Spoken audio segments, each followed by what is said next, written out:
So welcome to part 2 with like terms, and now we're going to bring in the negatives, which is really nothing new. It's just going to combine what we did in the integers unit with what we've learned in this new unit.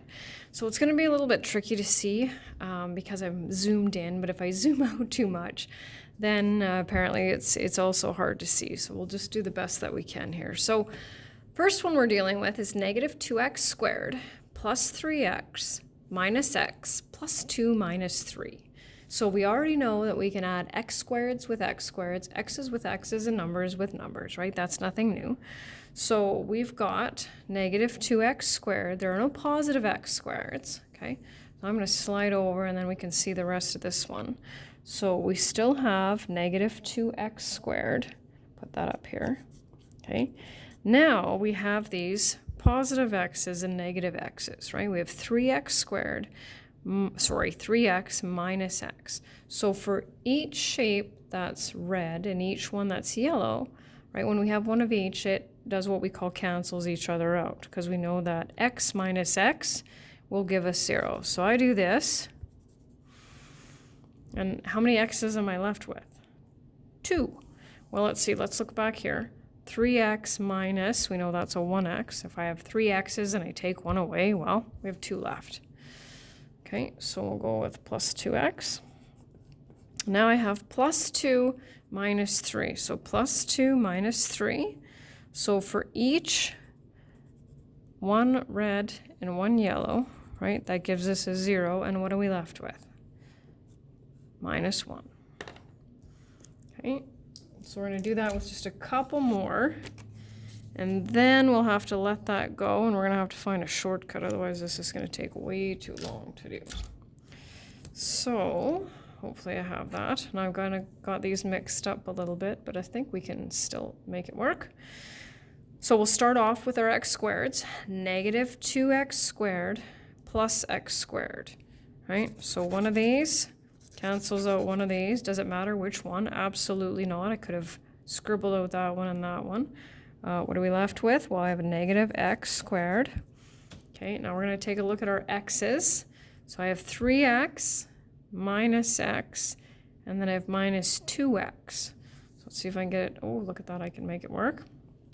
So we'll cancel this one, that one, and this one with this one, and that one with that one. So how many x's do I have left? None. And then I have plus 7 minus 3. So 1, 1. And what am I left with? 1, 2, 3, and 4. And then the last one we'll do with Alge-tiles. 4x squared minus 1 minus 3x minus 3 plus 5x minus 2x. Now underneath this one, and this is optional, if you prefer, you can rewrite it so that your like terms are grouped together. Totally optional. Okay, totally optional. But what I've done here is I've got my like terms so they are fairly close together. See if I can just make that stick a little bit better. I think so. So now we'll deal with our x squareds first, right? So before we even cross anything off, let's see, 4x squared minus 2x squared. Well, if I have 4 of them and I take 2 of them away, what am I left with? Well, I'm left with 2, right? And there's our visual, right? 1, 2. So 2x squared. Okay, and then we got cancel. Cancel, here we go. Left with plus 2x. And I've just got my lonely constant of negative 4. And so we'll continue with that one. And now we're going to do these without Alge-tiles. So all of the terms in that first expression have a squared. So we can picture x squareds there, doesn't really matter, but now we're dealing with integers, right? And you can use your calculator for this. 4 minus 1 is 3, minus 7 is negative 4, plus 3 is negative 1, right? Remember, we can write negative 1a squared or negative a squared. It doesn't matter. Okay, so negative, we're going to do our n squareds first. These are all negative, right?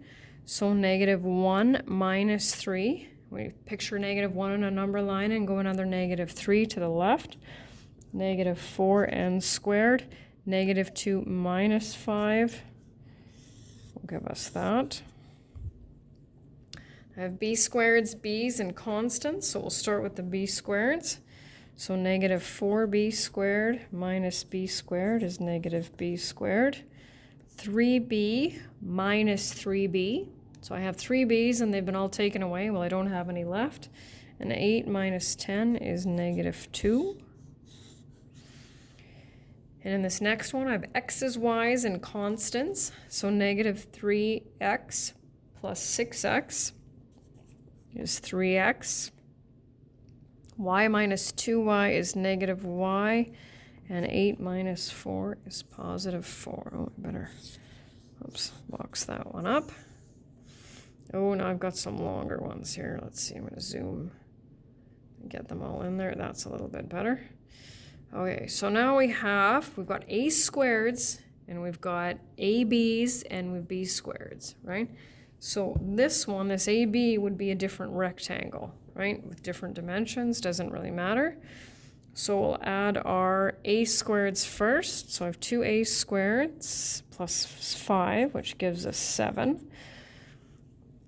Now, we want to go in descending powers of the variable. 2 variables is tricky, and I don't want you to worry about organizing, but we go in alphabetical order. So we start with the highest power of the first letter, and now we're going to stick with that same first letter of the alphabet, and we're going to go to the next power. So 3ab minus 2ab gives us that. And now we're going to go with our last one here. Negative 4b squared minus 7b squared will give us negative 11b squared. And don't worry too much about the order. We want to focus on being able to recognize what we can add together. Okay, so m squared plus 2m squared is 3m squared. And let's see, 2mn minus 2mn. That gives us none of those. And then we've got one term with an n squared, and we have a couple of constants there. Negative 9. Okay, so I have a squareds, ab's, b squareds, a's, and b's. What terms have the same variable and the same exponent? Absolutely none of them. They're all completely different, right? So when we don't have any like terms, it's probably easiest to rewrite it. That seems pretty long, but well. Okay, and the last one, I've got m squareds and n squareds. Okay, so we'll start with the m's first. So 2m squared plus 3m squared is 5m squared minus 5m squared. Okay, we don't have any m squareds left. Negative 4n squared minus 5n squared is negative 9n squared plus 9n squared. We're out of those too. Well, what do we put if everything's been taken away? What do we have left?